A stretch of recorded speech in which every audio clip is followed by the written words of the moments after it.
శ్రీమాత్రే నమః. మా ప్రేక్షక మిత్రులందరికీ కూడా ఈ 2025 ఆంగ్ల నూతన సంవత్సరం ఎన్నో గొప్ప వసంతాలు రావాలని మనస్ఫూర్తిగా ప్రార్థన చేస్తున్నాను. వృశ్చిక రాశి మిత్రులారా, 2025 ఆంగ్ల నూతన సంవత్సర శుభాకాంక్షలు. కొన్ని రోజులుగా అర్ధాష్టమ శనితో కష్టపడుతున్నారు కదా, వాటి అన్నిటికీ విముక్తి. మార్చి తర్వాత యోగం అంటే యోగం, జాక్పాట్ ఇయర్. అది ఎవరికైనా ఉందంటే ఈ 12 రాసుల్లోనూ ఈ వృశ్చిక రాశి వారు జాక్పాట్ పొందబోతున్నారు. ఎలా? ఆర్థికంగా, మానసికంగా, శారీరకంగా, సామాజికంగా, అన్ని రకాలుగా. గృహయోగం, వాహన యోగం, వివాహ యోగం, ఉద్యోగ యోగం, అన్ని రకాలుగా పట్టిందల్లా బంగారం అండి. అందుకని నెగ్లిజెన్సీగా కూడా ఉండకూడదు. శని 5వ స్థానం సంచరిస్తున్నాడు. రాహు మే నుండి 4వ స్థానంలో, కేతు మే నుండి 10వ స్థానంలో. ఈ గ్రహాల సంచారకారంగా వృశ్చిక రాశి వారికి సంవత్సరం మిశ్రమంగా ఉన్నా కూడా లాభాలు ఎక్కువ ఉన్నాయి. సూర్య వృశ్చిక నుంచి ధనుసు రాశిలోకి ప్రవేశిస్తున్నాడు. సూర్యుడు ఈ సంచార రాశులు శుభదాయకం. సూర్యుడు ధనుసు రాశిలో వెళ్ళేటప్పుడు దాని ప్రభావం అన్ని రాశులపై కలిసి ఉంటుంది కాబట్టి అదృష్టం, సంతోషం కలుగుతుంది.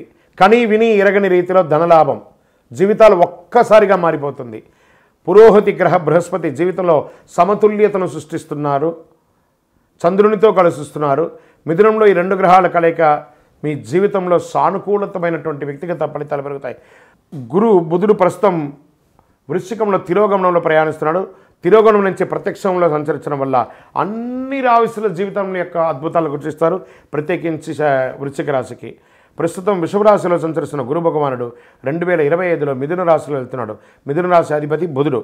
2025లో వీరికి అనేక గొప్ప అవకాశాలు, ఆర్థికమైనటువంటి అదృష్టం వెంట వస్తుంది. శని 9 గ్రహాల్లో లాభాలు, నష్టాలు 2 మిశ్రమంగా ఇస్తున్నాడు. శని భగవానుడు చూస్తే అందరూ భయపడతారు. ఈ రాశి వారికి ఆకస్మిక ధనలాభం. ఆ అర్ధాష్టమ శని కూడా తొలగిపోయి అద్భుతాన్ని ఇస్తున్నాడు. సూర్య భగవానుడు శక్తినిస్తున్నాడు. సూర్యునితో శని కలయిక వల్ల ఊహించని ఆర్థిక లాభాన్ని ఈ వృశ్చిక రాశి వారు పొందబోతున్నారు. కొంచెం అధికమైనటువంటి ఖర్చులున్నా నియంత్రించుకోగలుగుతారు. పంచమ స్థానంలో శని అనుకూలంగా వ్యవహరిస్తున్నాడు. అష్టమ గురు ప్రభావం వల్ల ఆరోగ్య విషయంలో ఖచ్చితమైనటువంటి జాగ్రత్తలు తీసుకోవాలి. శస్త్రచికిత్స కూడా వచ్చే అవకాశాలు ఉన్నాయి. మానసిక సమస్యలు కొంత ఆధిక్యం అయ్యే అవకాశాలు ఉన్నాయి. నిరుద్యోగులకి ఉద్యోగాలు వచ్చే అవకాశం ఉన్నాయి. ఉద్యోగస్తులకి ఉన్నత ఉదవి లేదా మీరు కోరుకున్న చోటుకు ప్రమోషన్స్ లేదా విదేశాలకు వెళ్ళడం ఇలాంటివి జరుగుతుంది. ప్రభుత్వ ఉద్యోగులకు కూడా చాలా బాగుంటుందని చెప్పచ్చు. విద్యార్థులకి అన్ని రకాలుగా కలిసి వస్తుందని కూడా చెప్పచ్చు. స్త్రీలకు, కుటుంబ స్త్రీలకి చాలా అద్భుతమైన ఫలితాలని కూడా చెప్పచ్చు. పని ఒత్తిడి ఏర్పడుతుంది. మానసిక అశాంతత ఉంటుంది. ఉద్యోగం చేసే స్త్రీలకి ఇది చాలా గొప్పగా ఉంటుంది. రాజకీయ నాయకులకి కాస్త మిశ్రమం అని కూడా చెప్పచ్చు. ఈ సంవత్సరం ద్వితీయంలో అనుకూలంగా ఉంటుంది. వ్యాపారస్తులు అద్భుతమైనటువంటి లాభాలను పొందుతారు.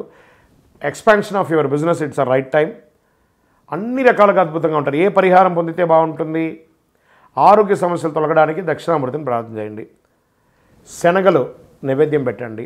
ఆంజనేయ స్వామికి ప్రార్థన చేయండి. అయ్యప్ప స్వామికి ప్రార్థన చేయండి.